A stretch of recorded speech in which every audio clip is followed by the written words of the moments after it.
Good morning, I'm Michael from Shenzhen, Japan, and so I'm going to do a short video today. By the way, I must apologise in advance for the crappy video. Although I'm not new to photography, I've been doing photography for many years, both wildlife and landscape. I am new to videoing, so you'll have to excuse me if this video is a bit rubbish. I will try to improve them as I get more and more used to and confident. Just a moment, I just see a bird over there.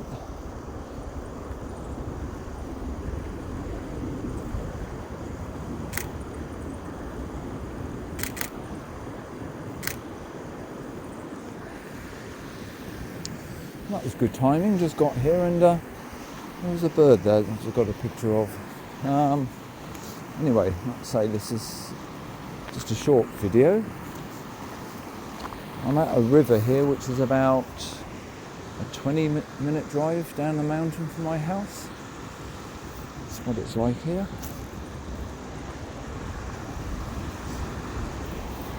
It's actually a motorway just here, running above us. This is the first time to come to this particular spot actually, and I had a couple of hours to spare, so I thought I'd just come down here as I was in the area and just take my chances, see what there is.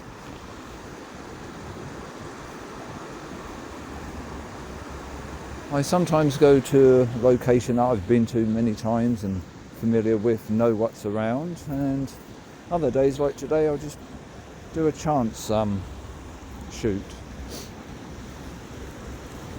But having said that, if you go to any river or lake or pond, you're usually going to find something to get photos of anyway,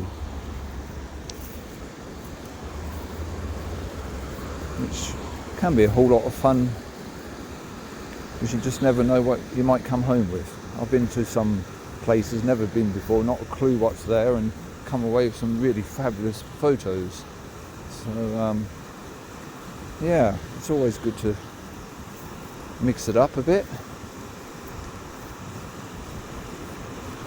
One thing you tend to get along the rivers, and especially this type of rivers, are wagtails. They're ground feeders. They come and feed there in the water.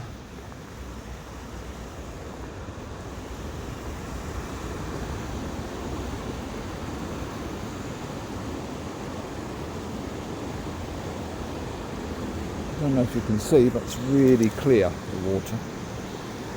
It's absolutely crystal clear.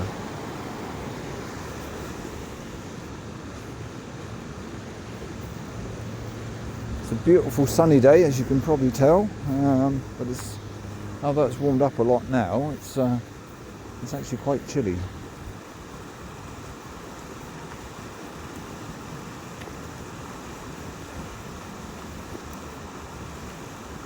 Well, this is what I've got anyway. This is my setup. It's a D7500 Nikon with a Sigma 150 to 600mm contemporary lens.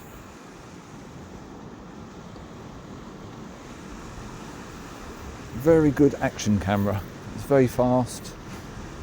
It's very good in low light. The higher ISO doesn't really affect it much. It's a very good wildlife camera. Highly recommend it. I'm not just saying that because I've got it. I'm saying it because it really is good. You can get some really cracking shots with it. But like anything, you need your right settings, your conditions, everything. There's so many variables in photography.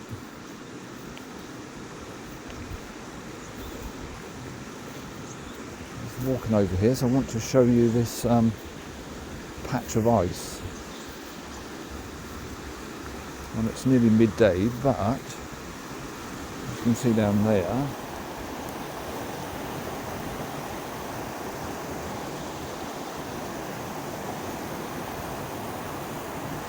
there's a load of icicles.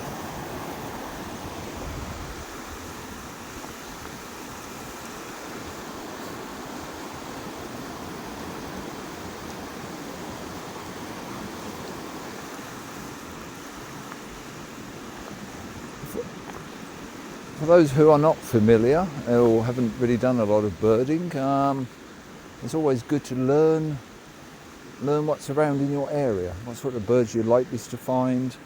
You can learn about the sounds. There's plenty of places on the internet now where you can listen to the sounds of birds, familiarise yourself with the sounds. It will certainly help to find things when you're out. You can quite often recognise what's around just by the sound before you even see the birds.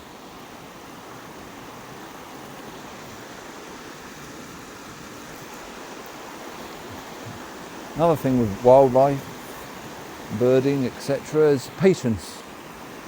You do need to be patient sometimes. If you're in a location where there's thousands of ducks and birds flying around here, there and everywhere, well then that's easy to get some photos. But if you're on a river here where there's definitely birds, but less, you do have to be a little bit patient. Actually, just over there in the trees is a brown-eared bauble, I think that is. Let's have a look. I can get that's in the trees there.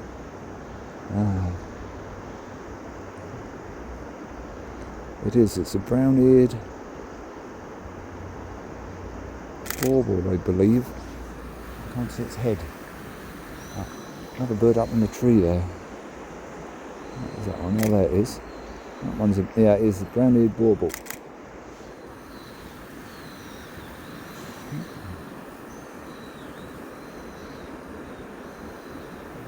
I'll just zoom in a bit.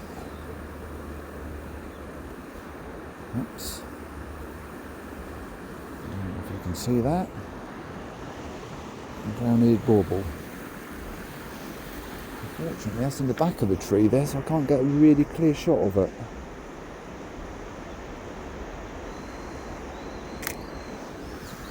But even with being in the trees there, if you've got your camera on spot metering, so you've got a single point, you can still get a fairly decent photo even through the trees.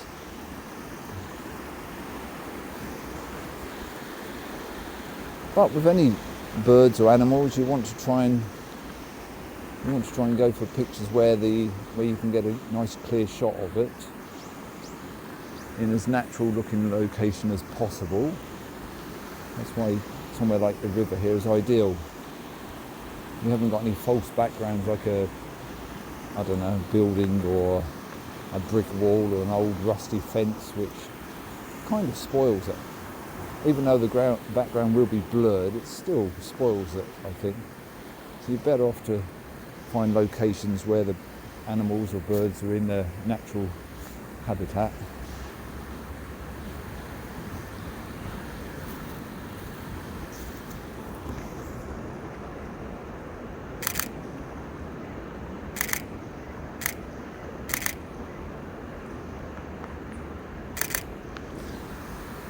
Here I took a few photos then.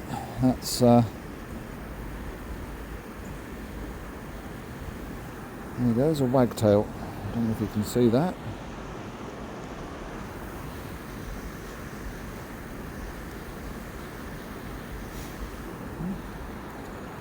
Exposure there, it's pretty much spot on.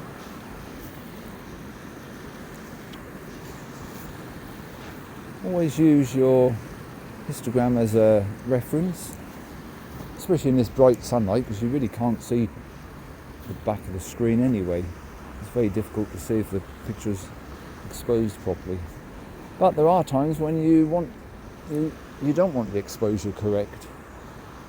You actually want it too dark or too bright. You take pictures of all white birds. Then you actually want it to be a little underexposed, so the get darker background to highlight the bird. Otherwise you're just going to have a bright white blur really. The same is true the other way around. If you've got an all black bird like a crow or something, you want to have it brighter, overexposed, so you can actually highlight its feathers. Otherwise that would be just a black silhouette. So while the histogram is definitely worth referring to, it's not always going to be correct. So you really got to think about what you're taking pictures of.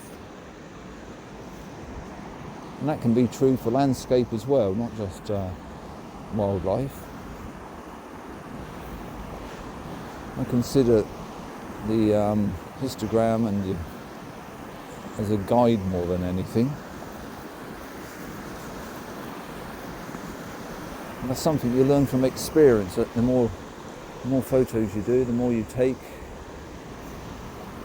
you'll learn from experience the settings you need, what works best. There is no holy grail, I suppose, as you call it, of camera settings. Every situation is going to be a little different. You're basically going to set up your camera, get it somewhere close to being what you know is right, and then you're going to make some adjustments from there as required.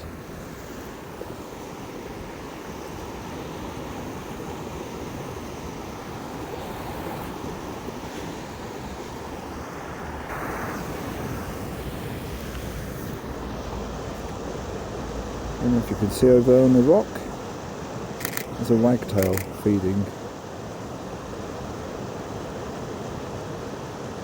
Fortunately, that's going away from me. Very important to get its eye. Birds and animals, you want to focus on its eye, get a nice crystal clear shot.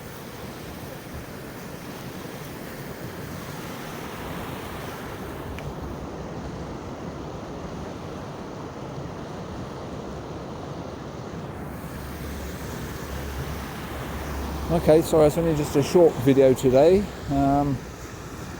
Like I said at the beginning, I'm new to videoing, so I'm doing videos, so you have to apologise for the crappy video, and I will endeavour to try to improve them bit by bit. I hope over the coming weeks and months that my videos will improve, but hopefully you found something useful from this, and